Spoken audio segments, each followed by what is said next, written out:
নমস্কার। আপনি কি সুস্থ থাকতে চান? তাহলে যদি সুস্থ থাকতে চান, কয়েক নিয়ম আপনাকে মেনে চলতেই হবে। সেগুলো শুনুন। প্রথমত, রোজ একটা করে আপেল খান। ডাক্তারের কাছে আপনাকে আর তাহলে যেতে হবে না। যদি আপনি রোজ একটা করে আপেল খান, তাহলে আপনাকে ডাক্তারের কাছে যেতে হবে না, এটা মাথায় রাখবেন। রোজ 5টা করে বাদাম খান।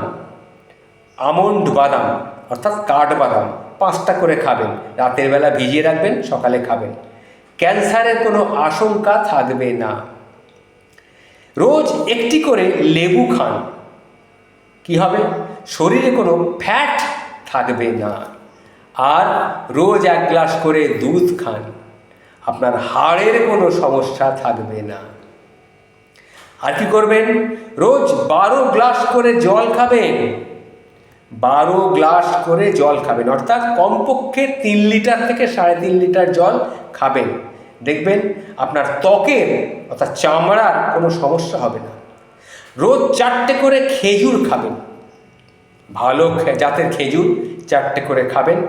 শরীর স্ট্রং থাকবে, দুর্বলতা আপনার শরীরে আসতে পারবে না।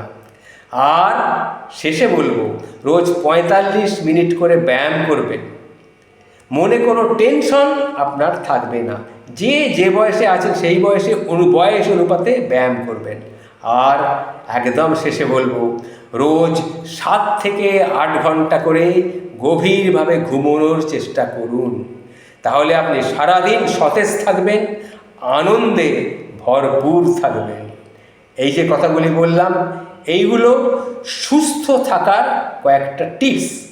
এগুলো খেয়াল রাখবেন। যদি আপনি সুস্থ থাকতে চান, আপনি যে বয়সেরই হন না কেন, যদি আপনি সুস্থ থাকতে চান, যে কথাগুলি বললাম এগুলো লিখে রেখে দিন।